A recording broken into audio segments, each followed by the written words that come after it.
Bueno, ¿cómo andan? Y bienvenidos a un nuevo encuentro de este ciclo de charlas de la AKD para tratar de pasar un poquito mejor esta cuarentena, tratando, bueno, de aprender algunas nuevas cosas. Bueno, ayer ya empezó Pablo Policastro con la entrevista a Igor, que la verdad estuvo muy buena y hubo una gran convocatoria. Y hoy vamos a estar hablando de calzado con Julián Alonso. Eh, el encuentro se titulaba Es hora de cambiar la prescripción del calzado en corredores.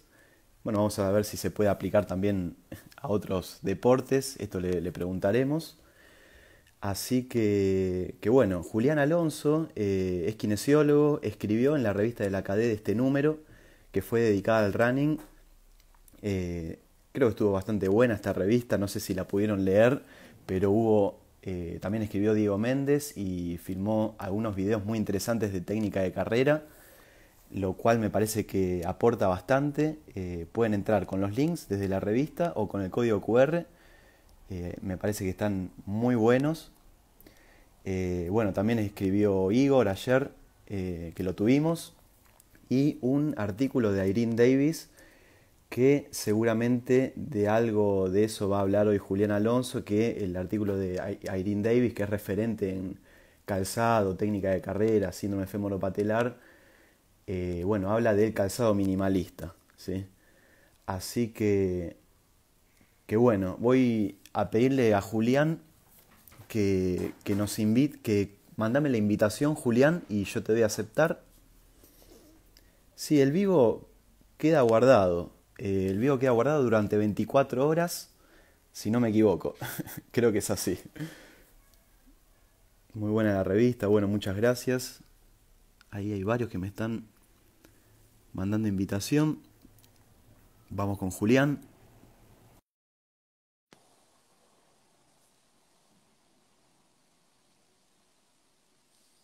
Ahí estamos esperándolo. Estamos. ¿Cómo anda, Julián? ¿Cómo va? ¿Bien? Todo bien, perfecto. Creo que se te escucha bien. Va, yo por lo menos te ¿Se escucho escucha? bien. Sí, Buenísimo. sí, sí, te escucho bien. A ver, para que me acomodo un poco. Ahí está la pantalla. Bárbaro. Bueno, ¿cómo andás? ¿Estás en tu casa? Bien. Estoy en casa, así que como todos. Sí, Pero sí, bien, sí. bien, bien. Bueno, ¿no trabajás en hospitales, en sanatorios? Mira, voy a cubrir se abrió por el tema este del COVID, así que voy a colaborar ahí con el equipo del Hospital Pena, acá en Bahía Blanca. Bien, Así que estoy yendo solamente por unas prácticas por ahora y arrancaremos, bueno, cuando sea necesario. claro. Uf, mira vos. No es algo que estás acostumbrado a hacer. No, no, no, para nada. Pero bueno, tengo un amigo que está trabajando ahí adentro y surgió, me comentó que iban a tener mucho trabajo. Le digo, bueno, mira, si te puedo ir a ayudar a dar una mano, contá conmigo. Y así surgió. Así que Claro. después se hizo un poco más formal el asunto, pero surgió por esa situación. Bueno, ojalá que no tengas la necesidad de ir. Sí, sí, sí, sí. Así que, pero bueno. Bueno, un poco tiene que ver con esas ganas de meterme y hacer y vivir experiencia, que es un poco también lo que vamos a charlar hoy. Claro. Bueno, Julián, les conté algo de vos, simplemente que escribiste en la revista. Eh, bueno, si querés contarnos un poco de tu vida profesional, dije que eras kinesiólogo hasta ahora y no mucho más, pero bueno, ¿sos de Bahía Blanca? ¿Sos de ahí? ¿Naciste ahí? Sí, sí, soy de Bahía Perf- Blanca, me fui a estudiar a Buenos Aires, estudié en la UBA, ahí conocí a Gina, mi mujer, que también es kinesióloga, y ni bien nos recibimos, 2009, nos casamos y nos venimos para Bahía. Así que ya hace 10 años que estamos acá. Y bueno, empecé a trabajar siempre apuntando al deporte y siempre guiándome por lo que yo sentía, ¿sí? Más allá del dinero que es un medio de vida, siempre me guié por hacer lo que yo sentía y ir con ganas a trabajar. Así que siempre me dediqué al deporte, a atender y a tratar de aprender con cada paciente. Abrí un consultorio con Leandro Amigo, que es el kinesiólogo ahora es kinesiólogo de la selección argentina de básquet. Abrimos un consultorio ya hace alrededor de 7 años, que se llama Active, que estaba apuntado directamente a esto, a la idea de que el paciente, como habló ayer Igor, tiene que cumplir un rol activo, no el típico de camilla, sino que a moverse. Y ahí empecé a atender, ahí volví a correr, yo corro desde chico, pero en el lapso de la universidad había dejado bastante, así que empecé a correr de nuevo y me empezaron a consultar corredores por lesiones. Y cuando yo los quería ayudar, sentía que mi rol como kinesiólogo era no llegaba a cumplir lo que yo quería, que era realmente ayudarlo definitivamente, no sacarlo de una situación de dolor y que vuelva a cometer los mismos errores y que vuelva a la consulta año tras año. Así que ahí es donde surgió la idea de generar ITEN, que es un centro integral. En principio fue creado para el corredor, ¿sí? Donde trabajamos en equipo, bueno, desde cardiólogos, traumatología, nutrición, hacemos también toda la parte de preparación física, tenemos un grupo de running, hacemos yoga, bueno, todo lo que necesita el corredor, y ahora ya nos abrimos más a a la comunidad en general. Trabajamos ahí en forma de trabajo en equipo y con todos colegas que cumplan el requisito de la pasión, ¿sí? Esto que te decía de trabajar enganchado, ¿sí? No por ir a cumplir un horario o una obligación. Contanos, ítem, bueno, tiene una razón ese nombre del consultorio. Exacto. Contanos un poco eso y bueno, sé que te fuiste a Kenia, así que también vamos a hablar de eso y tiene relación con tu pasado corredor y kinesiólogo, seguro. Exacto. Yo al ítem, el nombre que le puse al centro, es el nombre de una ciudad de Kenia que se la llama Casa de los Campeones porque es donde entrenan los mejores corredores del mundo, que son los keniatas, sobre todo en fondo. Así que bueno, siempre había leído libros que tenían que ver con historias de Kenia, había leído blogs, videos en YouTube, así que siempre me identifiqué mucho con los keniatas, o más que me identifiqué, los admiré. Y me gustaba mucho su personalidad, más allá de la naturalidad con la que corren, también fuera de las pistas, digamos, me gustaba verlos como siempre con una mirada bastante humilde y positiva. Bien. Así que siempre quise conocer Iten, por eso le puse ese nombre al centro, y Ítem bueno, tuve está la suerte de ir. en el Doret, ¿no? Si no me equivoco. Exacto. Sí, el Doret está a 45 minutos, ya es una ciudad más grande el Doret, y en cambio Iten es una ciudad muy chiquitita, Bien, prácticamente rural. claro. Quería preguntarte también cuánto suma, bueno, ser kinesiólogo para tratar pacientes, obviamente, fundamental, pero ser maratonista y corredor, como lo sos vos. ¿Crees que suma en atender a corredores y también en recomendarle algún calzado? Y a ver, honesta, sinceramente yo creo que sí. Creo que es un punto fuerte que tenemos, al igual que creo que otro kinesiólogo que haya jugado el hockey puede llegar a generar más empatía con una jugadora o un jugador de hockey. En cambio, a mí cuando yo recibo una jugadora de hockey, quizás no sé bien cómo entrenan, cuánto entrenan. En cambio, bueno, yo conozco perfectamente lo que es ser corredor, lo que son esos entrenamientos, las exigencias a las que nos exponemos, cómo es nuestra mentalidad, lo que representa para nosotros estar preparándonos para una carrera, estar con un dolor y no poder entrenar como queremos. Entonces, esa El empatía manejo que de la se ansiedad. genera, El manejo de la exacto, el ansiedad. manejo tal cual.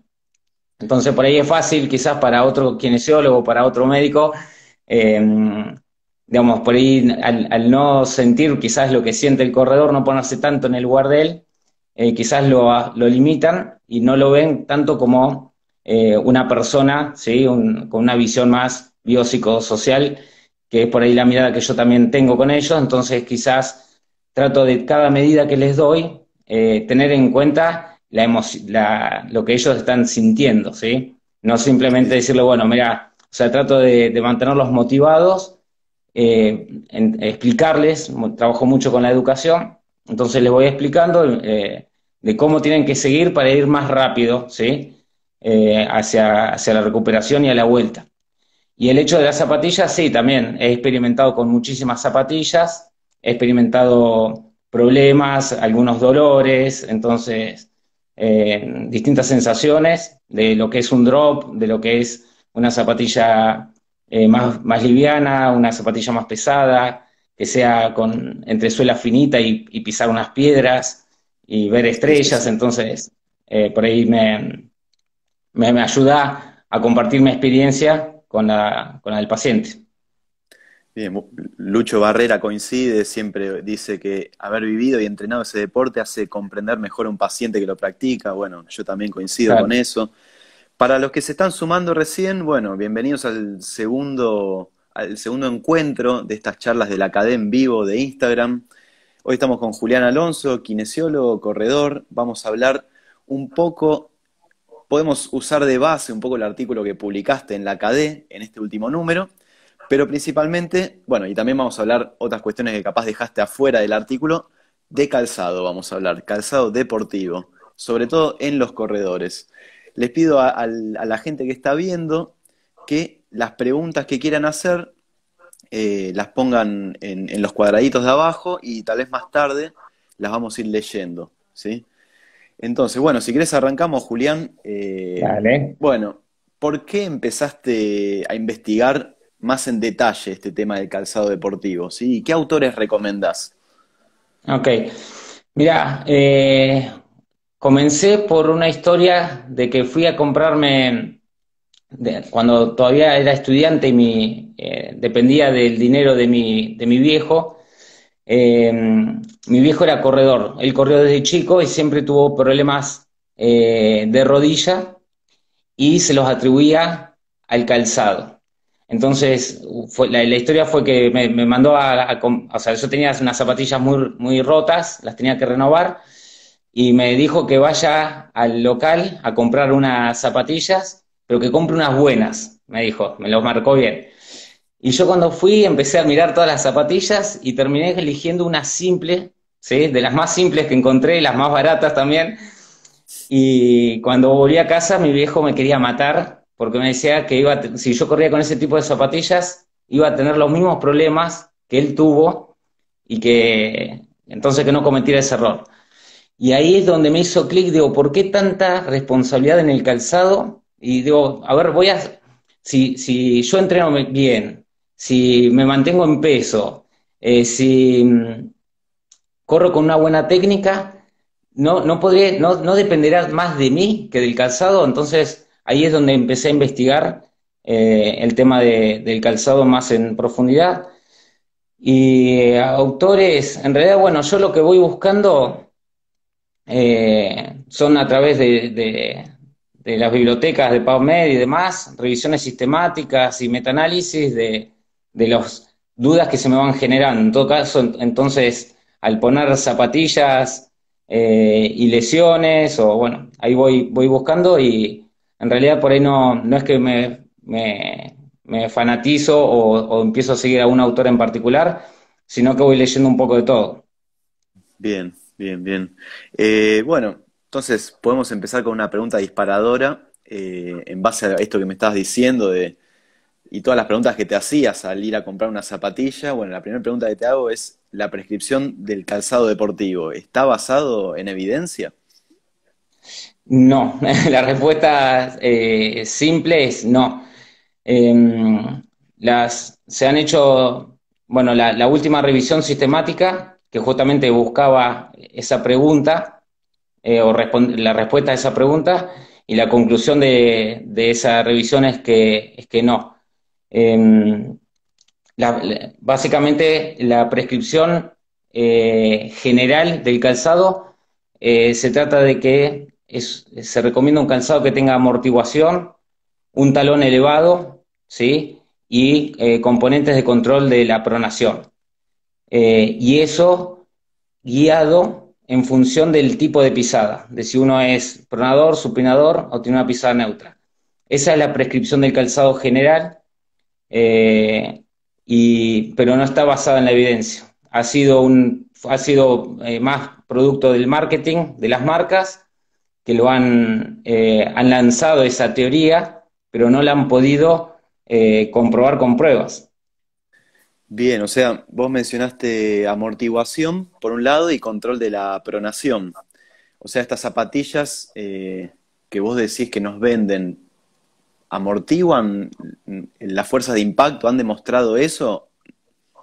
No, no lo han podido demostrar. Sí, lo que se ha o sea, lo que se ha evaluado es que por ahí interfieren en el tipo de pisada del corredor, y el tipo de pisada del corredor tiene más relación con la amortiguación y con la disminución de este impacto. Así que en general lo que están generando es el efecto contrario al que se está buscando. O sea, más amortiguación del calzado genera más impacto, porque afecta a la técnica de carrera. Bien. ¿Y qué técnicas de carrera hay para capaz el que no está tan leído en el Bien. running? Hay tres tipos de pisadas, ¿sí? Con talón, ¿sí? Cuando uno apoya, lo primero que contacta en el piso es el talón. Cuando de medio pie, cuando apoya el talón y el antepié de manera simultánea. Y de antepié, cuando apoya el antepié antes que el talón. Esas son las tres formas de que tenemos de contactar el piso. Y, y bueno, la investigación da como resultado de que los que corren descalzo, ¿sí? Que sería la manera natural de correr, porque digamos, nosotros nacemos descalzos y hemos vivido durante millones de años descalzos. Uno cuando aterriza con el talón, ¿sí? Genera una tasa y un pico de impacto, ¿sí? Que no se encuentra cuando uno apoya con el antepié, ¿sí? Que sería la forma más natural de correr. El tema es que cuando uno corre descalzo, uno generalmente elige la posición del antepié o medio pie, porque al generar justamente ese impacto es tan doloroso que uno automáticamente siente eso y uno no puede continuar corriendo con el talón, que sí lo utiliza para caminar sin problemas. Entonces, ese feedback que da la sensibilidad de tantos receptores que están en la planta del pie es lo que nos ayuda a tener una técnica natural. Ahora, cuando interponemos entre nuestros sensores y el piso una goma EVA de tantos milímetros, ese impacto, ese dolor se atenúa, ¿sí? Entonces, no tenemos ese feedback para corregir. Entonces, Bien, continuamos corriendo con una técnica que es de talón, ¿sí? Que genera ese pico de impacto, ¿sí? Disminuido por la amortiguación del calzado, pero no bien, eliminado, ¿sí? En cambio, cuando uno corre con apoyo de antepié, ese pico de impacto directamente no está. Entonces, si uno quisiera disminuir la tasa, ¿sí? Que es la velocidad de ese pico de impacto, que es lo que está comprobado que genera lesiones, uno lo que debería apuntar es más hacia la técnica que hacia el calzado, ¿sí? Y lo que puede usar el calzado es como un complemento, ¿sí? Nada más. Pero lo más importante, o sea, la idea es que apuntemos más el foco hacia el corredor y no dejar la responsabilidad de la amortiguación en el calzado. Y decir, bueno, yo quiero más amortiguación, no presto atención en mis funciones y me compro una zapatilla que me va a proteger a mí.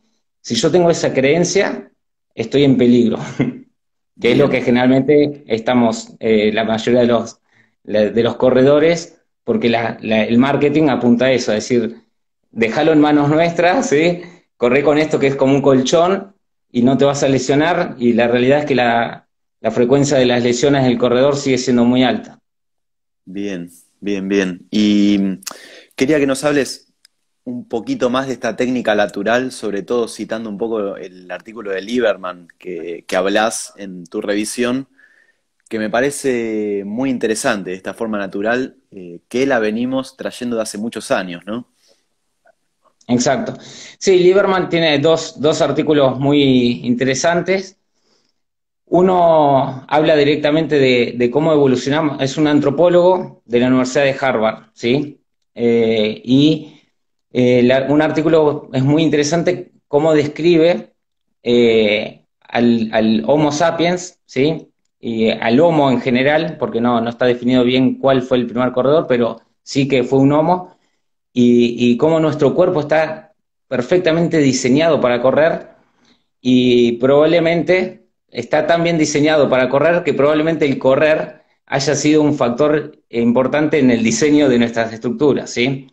Entonces, sí, los invito a leer ese artículo, está muy bueno y describe cómo la forma de nuestra cabeza, el ligamento nucal, nuestro tórax, los hombros, cómo están posicionados para el balance, que nuestra cabeza está eh, separada, digamos, del cuerpo, la pelvis, la longitud de las piernas, el tendón de Aquiles, el arco plantar, son todas estructuras diseñadas, los antebrazos con menor masa, los pies chicos, los dedos cortos, todo uno se da cuenta que realmente estamos preparados para correr y sobre todo largas distancias, que comparado con otros animales, lo que vio Lieberman es que somos mucho más lentos y no podríamos competir por velocidad, pero en cambio por resistencia sí.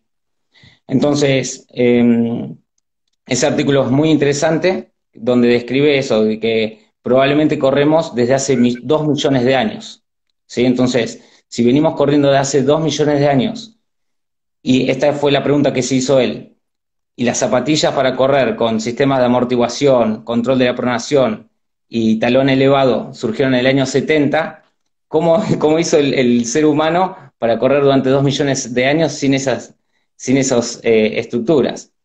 Y lo que Sí, hizo fue ir a Kenia a investigar, justamente donde estuve yo, eh, y lo que hizo fue hacer una investigación donde evaluó la cinemática y la cinética de corredores que corrían descalzos con corredores que corrían calzados. Y lo que descubrió es eso, que los corredores que corrían descalzos generalmente no apoyaban de talón, sino que generalmente apoyaban de antepié y de medio pie, y en cambio que la mayoría de los corredores que usan un calzado tradicional apoyan con el talón.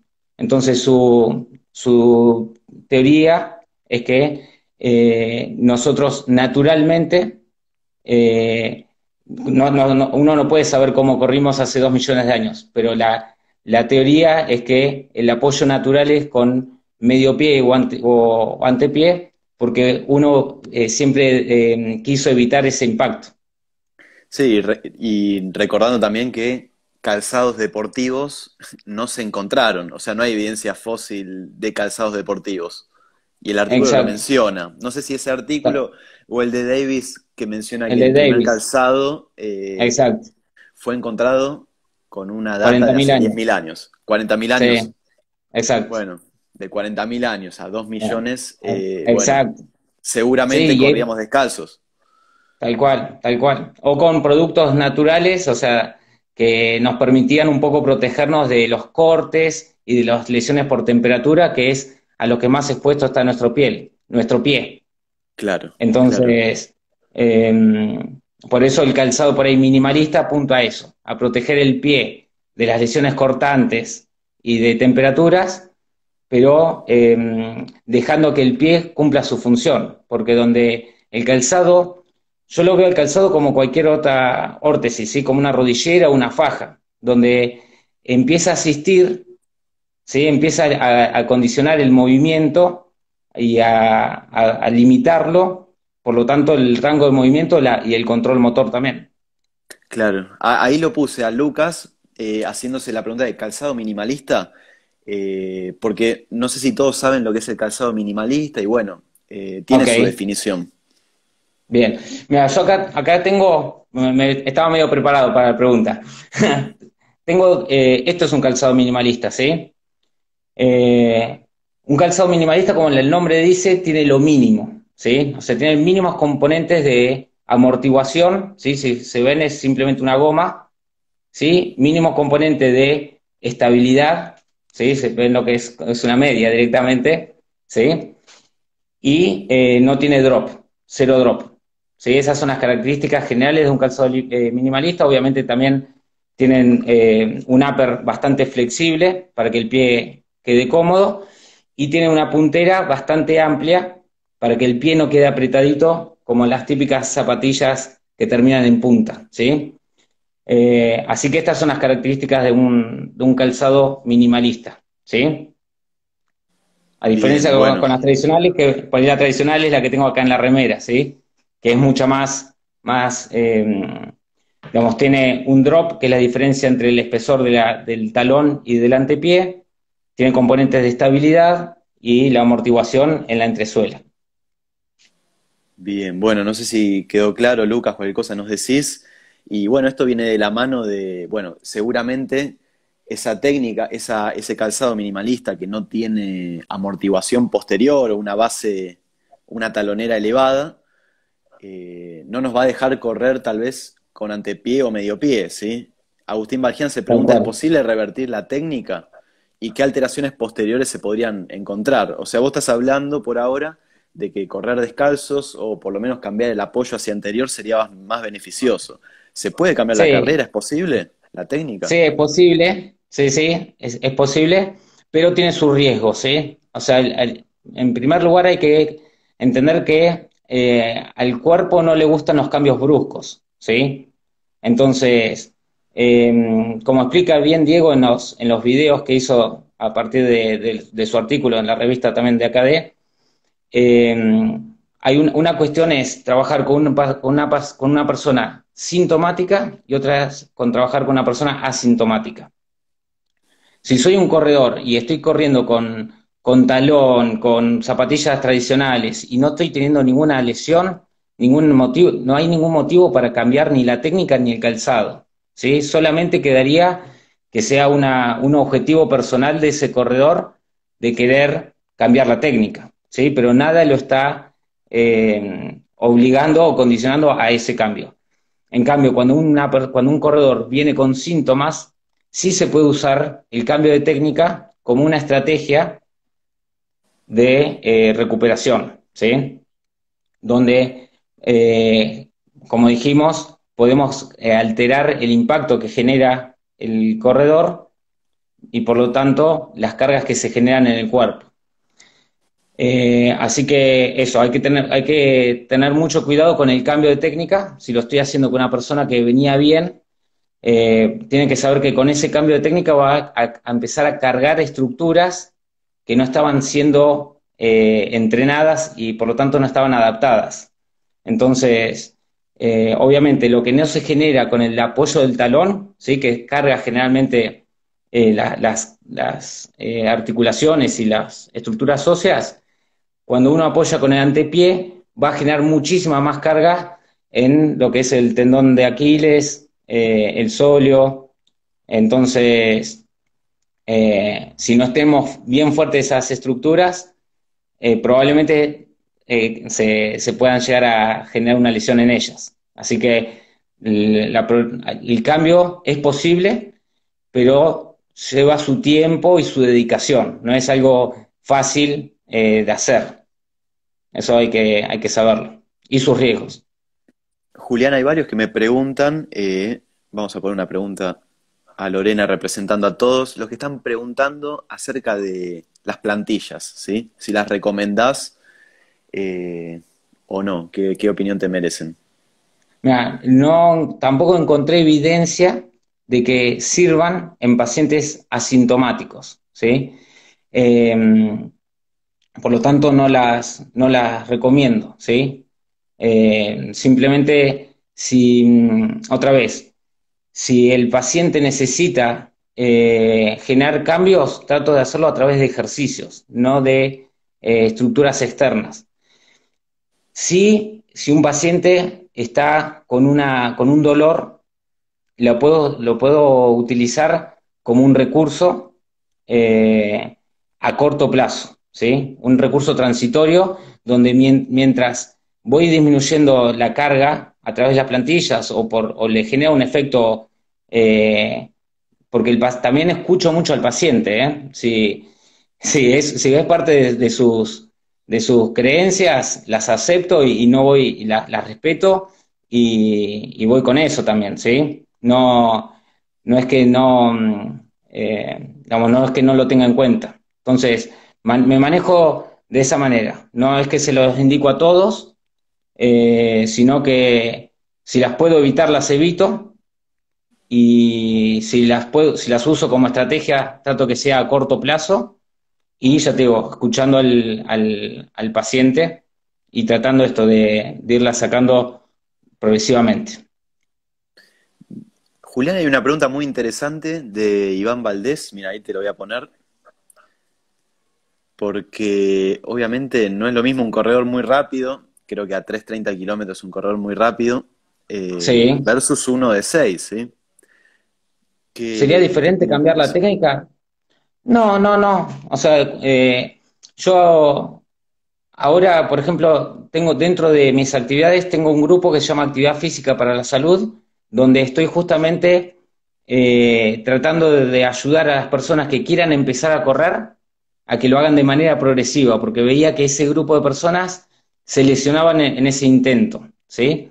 Así que corro con ellos a ese ritmo, a 6 y, y corro con este tipo de zapatillas y, y- y no influye no influye la velocidad en el tema este del impacto, ¿sí? Si vos vas saltando, el tema es que la gran diferencia está cuando pasamos de un apoyo, de una fase de doble apoyo, como tiene la marcha, el caminar, ¿sí? Al correr, que tiene siempre una fase de vuelo y un apoyo unipodal, ¿sí? Esa es la gran diferencia, no el ritmo. La diferencia entre caminar y correr no es la velocidad, sino que es esta fase de doble apoyo o de vuelo, ¿sí? Entonces, cuando uno camina, tiene una fase de doble apoyo, entonces el impacto que se genera en el pie, por ejemplo, derecho, es menor porque nuestro peso todavía está sostenido por el pie izquierdo, ¿sí? En cambio, cuando uno empieza a correr al ritmo que sea, no tiene este doble apoyo y directamente salta de un pie al otro. Y ahí es donde se genera ese impacto que hay que cuidar. Entonces no pasa tanto por la velocidad, sino por el tipo de marcha que uno está eligiendo. Habían preguntado algo muy interesante. Si quiero, Gaby Lomaflo, si quiero mejorar los tiempos, no me conviene pisar con talón. Bueno, es una afirmación que hace.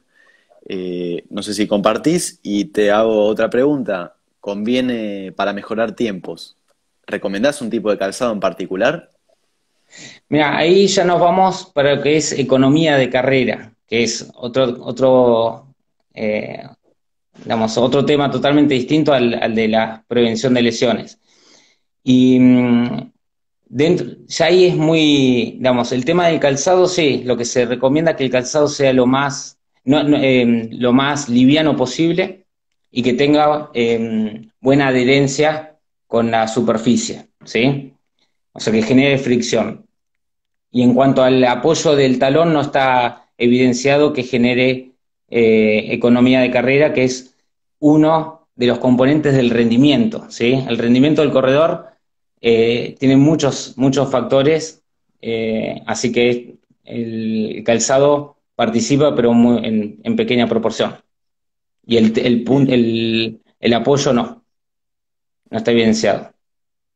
te pongo una pregunta ahí. Ah, salió cortada. ¿Cuáles son las creencias más erróneas que tienen los corredores en cuanto al calzado o el running? Espera que, a ver si la tengo entera acá. En cuanto, o el running en general. Las creencias más erróneas, no sé cuáles serán. Eh, no Bueno, una sé, la yo mencionaste, lo que que el sí, calzado te va a proteger de las lesiones. Una la exacto, mencionaste. yo por ahí lo que más apunto al corredor es que es el autoconocimiento, ¿sí? Quizás las creencias más erróneas que que el corredor general mira al otro, ¿sí? Entonces mira qué zapatillas usa fulano, qué tipo de entrenamientos hace fulano, y quiere copiarlo. Y ahí está el error, ¿sí? Porque si se pone a correr como otra persona y no registra lo que está pasando en su cuerpo, ese es el gran error. Nosotros apuntamos mucho a eso, al autoconocimiento, eh, porque ahí está la clave para evitar una lesión. Y si vos evitas una lesión, podés tener continuidad, y si tenés continuidad, ahí va a llegar el rendimiento. Sin salud no se llega lejos. Bien. Preguntan, en una tendinopatía aquileana, ¿recomendás algún drop en particular? No, simplemente por ahí le digo si tiene dos tipos de zapatillas, ¿sí? Que pruebe con cuál se siente mejor, ¿sí? Si realmente, si con la que tiene mayor drop siente una descarga, usamos ese tipo de zapatilla, pero siempre guiándome por la experiencia del corredor. Bien. Preguntaron acá arriba si tiene sentido realizar un estudio biomecánico de la pisada si queremos comenzar a hacer running. Y bueno, y prevenir lesiones, obviamente. Em, yo creo que es mucho más grande el donde, donde más tenemos para trabajar es el área del entrenamiento y del autoconocimiento, ¿sí? Ahí están los mayores errores.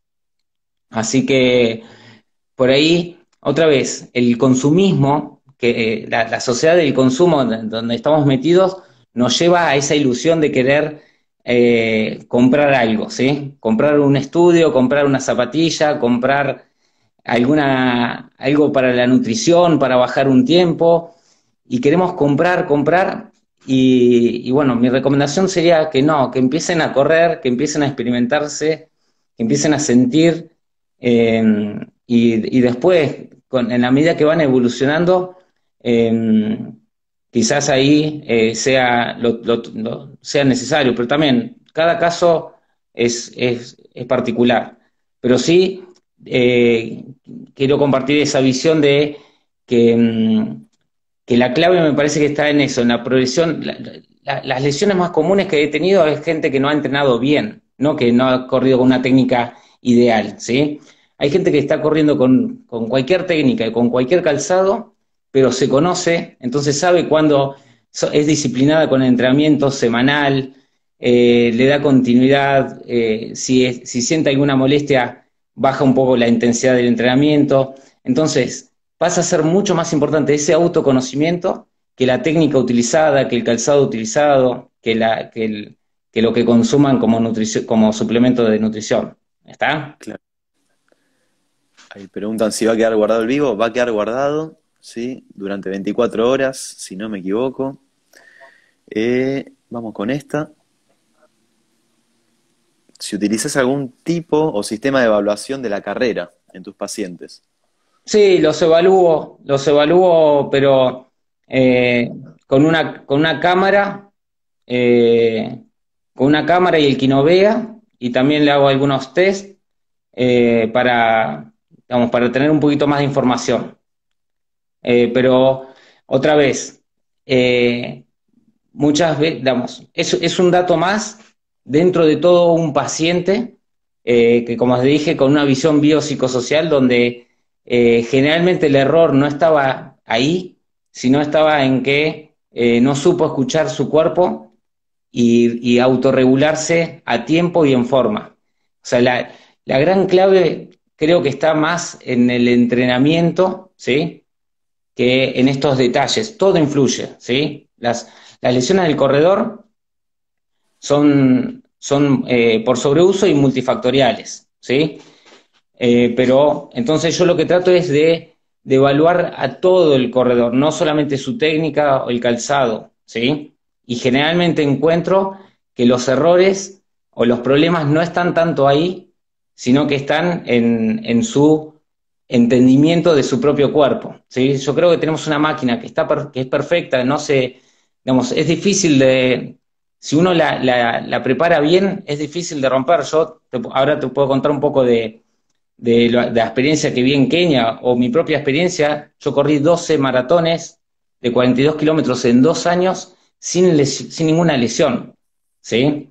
O sea, corría 42 kilómetros y al mes corría otro 42 kilómetros y terminaba caminando a la tarde, ¿sí? Porque si uno va generando una carga gradual, el cuerpo se va adaptando, ¿sí? Y, las lesiones se producen cuando uno le pone más carga de la que el cuerpo puede resistir. Entonces, yo apunto mucho más a ese entendimiento, ese autoconocimiento para saber regular a tiempo, ¿sí? Saber escuchar a tu cuerpo, y por más que el plan decía que hoy te tocaban pasadas, si ya tenés una señal de alarma amarilla, es conveniente que ese día salgas a trotar despacito y al día siguiente estás listo para entrenar de nuevo. Pero la mayoría no entiende eso, y el día que hace pasadas van con el dolor y se creen que van a ser Rocky y se terminan lesionando. Mucho, o sea, el problema está ahí en la mayoría de los casos, no tanto en la técnica o el calzado. ¿Está?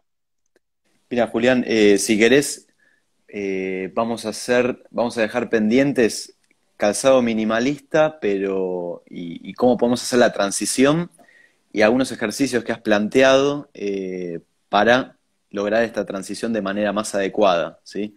Ok. Y después quería mostrarte dos libros a ver si leíste alguno. Este es uno, No, no lo leí. este no. A ver este. Ese sí. Este, ese lo Ese leíste, sí. Correr con los keniatas. Y si querés, me interesaría saber un poco por qué decidiste ir a Kenia. Bueno, contarnos cómo se va a Kenia, porque la ciudad en donde vos fuiste, Eldoret, a Iten, no es la capital es Nairobi. Exacto. Bien. Así que sí, Bueno, yo, bueno, como te decía, siempre estuve interesado en ir a Kenia, y lo que hice fue contactarme con Mark Roch, no sé si lo ubicás, no. es un kinesiólogo español, atleta, que está dentro del equipo de Kipchoge. Ah, mira. Eh, Así que le escribí un mail, y porque no había muchos antecedentes de argentinos yendo a Kenia. O sea, estaba el de Malgor con Marita Peralta, que habían ido para la preparación de los Juegos Olímpicos de Londres, y no había más experiencia. Así que le escribí un mail a Mark y me respondió muy amablemente, me dio algunas pautas en cuanto a los traslados y a los alojamientos, y me fui de vacaciones durante 40 días en diciembre del 2018. Bien. Pasé las Navidades, Año Nuevo y todo el mes de enero. Eh, Así que ¿Y cómo así fue que llegué. vas en avión hasta Nairobi? Mira, se va en avión hasta San Pablo, sí o sí. Y de ahí de San Pablo hay que buscar una combinación. Puede ser Sudáfrica, que fue el caso que hice, el vuelo que hice en mi primer viaje. Fui hasta Sudáfrica, de Sudáfrica a Nairobi, de Nairobi a Eldoret y de Eldoret a Iten. Bien, Eso es un bien, viaje bien. de un día y medio, me parece. Claro, claro, bastante largo. Entre- Ahí Sí, hablan inglés y otros dialectos, ¿no? sí, su idioma es el suajili, Swahili. Bien. pero ¿Y vos te también y comunicabas? usan con el inglés, sí, Con el porque inglés? fueron colonia de ingleses, así que en las escuelas les enseñan inglés y hablan bastante bien. Mira vos, mira vos. ¿Y vos por qué motivo fuiste a Kenia? Mirá, lo que te decía, era un sueño, algo que era una ilusión poder visitar Kenia. Ya te digo, veía los entrenamientos en videos de cómo corrían de a grupos de a 20, de a 30, y siempre quise ir, y bueno, por ahí lo que hice fue dar ese pasito hacia lo desconocido, ¿sí? La mayoría por ahí de los corredores tenemos sueños de ir al maratón de Nueva York, de Londres, pero pocos por ahí habían dado este pasito de ir a Kenia, porque por ahí no estaba tan promocionado. Y bueno, como te decía, yo por ahí busco y me largo por lo que siento. Así que, bueno, así fue que me animé a ir a un lugar donde nadie, simplemente, o sea, a Kenia lo que le falta es marketing, ¿sí? Digamos, ellos son tan inocentes que no han promovido viajes a Kenia, pero donde lo empiezan a hacer, a cualquier corredor argentino le interesaría ir a correr con los mejores del mundo. ¿A quién no, no le gustaría correr, o por lo menos verlos correr a grupos de 20, 30 personas eh, corriendo a unos ritmos impresionantes? Realmente es inspirador para cualquier persona. Así ¿Qué, que eso. qué es lo que te encontraste o lo que más te sorprendió apenas llegaste con estos corredores? Por ejemplo, no sé, me pregunto qué calzado usan. Claro. Mira, usan el calzado que consiguen. Digamos, tienen un problema económico grave y entonces consiguen calzados que por ahí las marcas les entrega algún corredor y estos las reparten. Muchos europeos van y regalan sus calzados y así, y van usando y los usan el que tienen y hasta que estén destrozados. Y generalmente tienen dos tipos de calzados, uno de pista y otro de fondo, digamos. El de pista es de este estilo, así mucho más livianito y finito. Y por ahí el de fondo, como corren por caminos de muchas piedras, realmente con las piernas muy cansadas, correr con este tipo de calzado ahí en las piedras es incómodo. Entonces, para ese tipo de rutas, utilizan el calzado tradicional. Bien, Y me sorprendió todo, me sorprendió la amabilidad, cómo te reciben. Yo el primer día que salí a correr ya no sabía yo fui sin ninguna información. Y el primer día que salí a correr ya me crucé con un keniata que me invitó a correr con él y ahí ya hice una amistad con Julius, que después terminó siendo amigo de todo ese viaje y del siguiente viaje. mira, Así que lo que tienen es eso, era muy rápido. son tremendos, allá no corren, no está el running como acá. Nosotros acá se corre por una cuestión personal, por un placer. Allá son Sí, profesionales. Ellos se están preparando para ganar una carrera. Entonces, todos los corredores están muy en forma y ya te digo, un hombre tiene que apuntar a correr el maratón abajo de 2 horas 30, ¿sí? ah, En dos bueno, horas 20, 2 horas 17 y de ahí a 2 horas 16, 15, 12 o 2 horas 10, porque eso es lo que hace que un manager lo lleve, le pague los pasajes a Holanda, a Inglaterra, a China.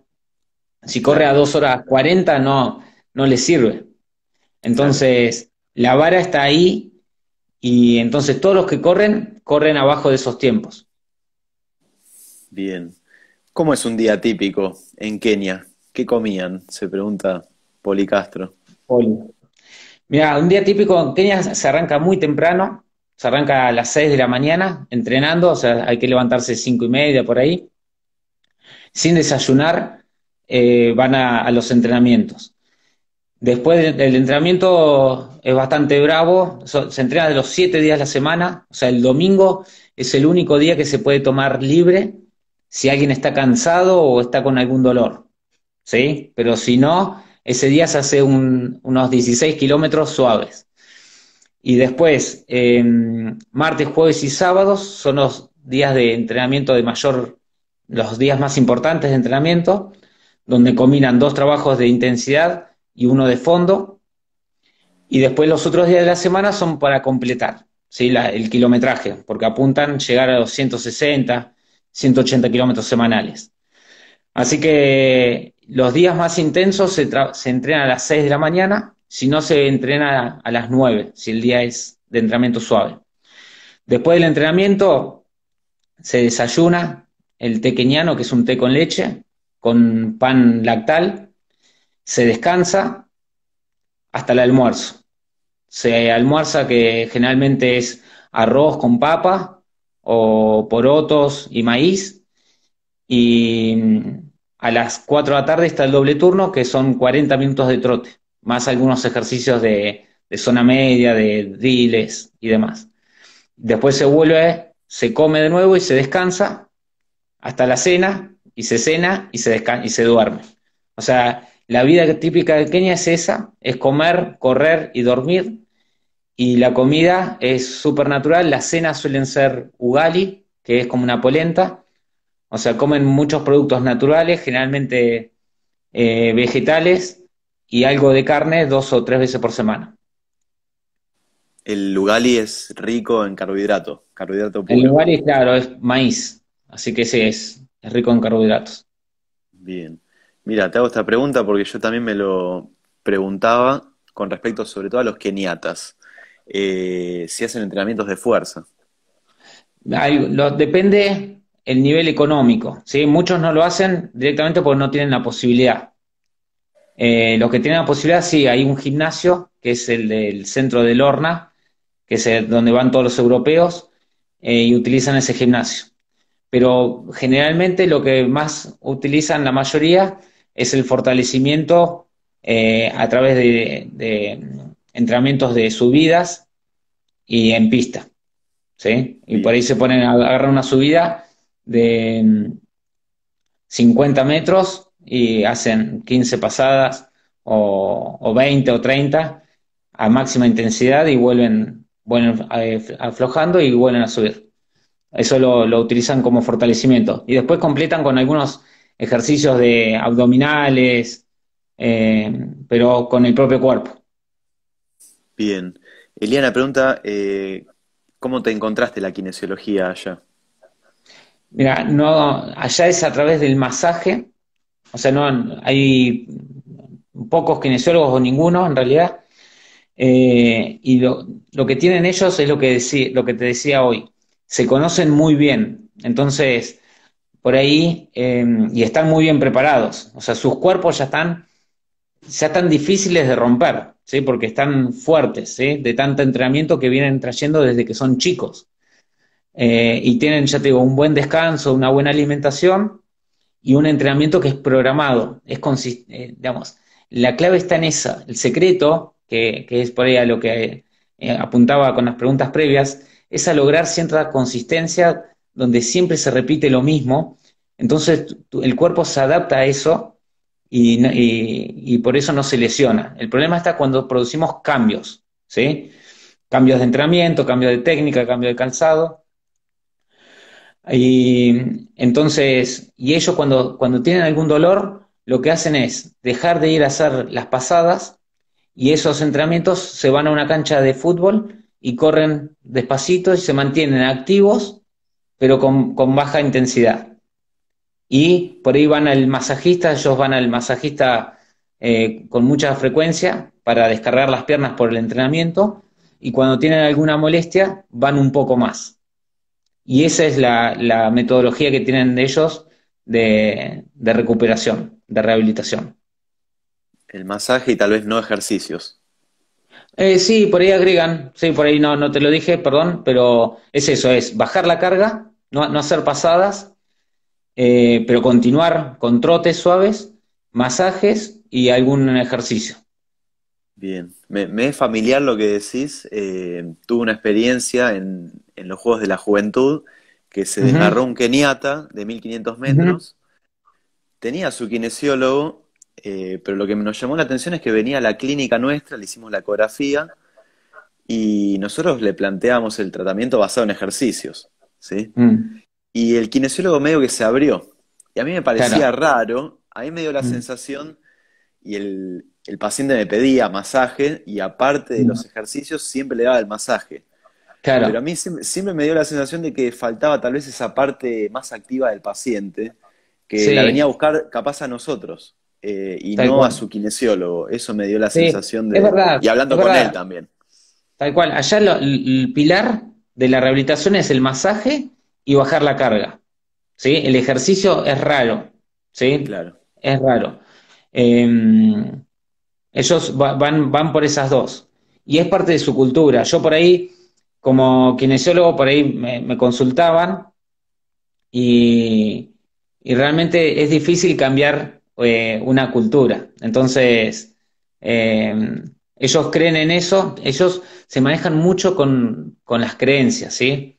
Eh, entonces, y son también mucho más fuertes físicamente, han soportado dolores mucho más que nosotros, ¿sí? Entonces, ellos por ahí tienen gripe o tienen fiebre y se presentan igual a entrenar, ¿sí? Y, digamos, no van al médico o al hospital porque sí, por cualquier cosa. Tienen un nivel de tolerancia muy, muy alto por un estilo de vida mucho más natural, digamos. A nosotros el confort nos debilitó mucho física y mentalmente. Entonces, donde tenemos una pequeña molestia, ya digamos, generamos un drama, digamos. Sí, sí, bueno, Franco pone, se ve que le funciona. Eh, Mm. Justo mencionaste la palabra creencias y me hiciste acordar algo que quería decir. Con un grupo de colegas, amigos, estamos haciendo una encuesta, una investigación en pacientes deportistas acerca de las creencias que tienen acerca del dolor lumbar, ¿sí? Ujú. Dentro de poco les va a llegar un mail con información de la KD y abajo va a figurar un link. Si se la pueden pasar a deportistas que tengan, les agradeceríamos mucho. Nada, quería hacer ese Mm. anuncio Buenísimo, simplemente. dale, dale. Bien, bien, Así bien, bien, que bien. no tiene que ser respondida por colegas, ¿sí? Por colegas kinesiólogos, sino por deportistas. Así que después te la mando, Julián, también. Dale, sí. Eh, Bien, hay muchos que me preguntan, voy a resumir en las preguntas de todos, ¿por qué crees que son tan buenos los keniatas? Algo mencionaste, obviamente por todo lo que corren, ¿no? 180 kilómetros por semana es una locura, pero, pero bueno, ¿la genética crees que influye? ¿La altura, la comida, ese deseo de salir de la pobreza, el entrenamiento? Bueno, supongo que todo, pero ¿qué es lo Sí, que sí. crees que los hace diferentes al resto de, bueno, de nosotros? Sí, la realidad es que es como estuvimos hablando de todo, ¿sí? No hay nada, todo es multifactorial. Eh, yo creo que son esos factores que nombraste son los principales, ¿sí? Eh, el tema de la mentalidad, yo creo que es una de las claves, ¿sí? O sea, ellos tienen una disciplina que es impresionante. Yo creo que ese es un punto clave, ¿sí? Eh, ellos no dan lugar a la excusa, ¿sí? Su frase es entrenar fuerte, ganar fácil, ¿sí? Y el entrenamiento fuerte significa eso, de tener la disciplina y estar concentrado en que es su trabajo, es su medio, es su posibilidad de salir de su medio de su entorno de vida. Entonces se lo toman muy en serio. Eh, Así que, y después, bueno, la altura seguramente ayuda, las superficies, ellos corren mucho en subidas, el trabajo en equipo, el hecho de tener referencias continuas donde nosotros acá un nene quiere ser Messi, ¿sí? O Manu Ginóbili. Pero hay pocos nenes que quieren ser, no tenemos muchas referencias de corredores, ¿sí? En cambio, allá cualquier nene quiere ser Kipchoge, quiere ser Kipsang, ¿sí? Porque o tienen algún vecino que ganó el maratón de Berlín en alguna edición, Claro. o logró tener una casa grande porque es corredor. Entonces ya desde chicos ellos ven esa posibilidad a través del running de salir de una situación económica pobre a tener muchas más posibilidades, que es difícil con otros medios. Pero Te sí, a mí interrumpo un cuando segundo, hablan de... Julián, porque Sí, ahora capaz que se corta porque llegamos a la hora. Ahora ok. se corta y lo activo de vuelta al vivo, que te quiero hacer unas preguntas más y ya encarando la parte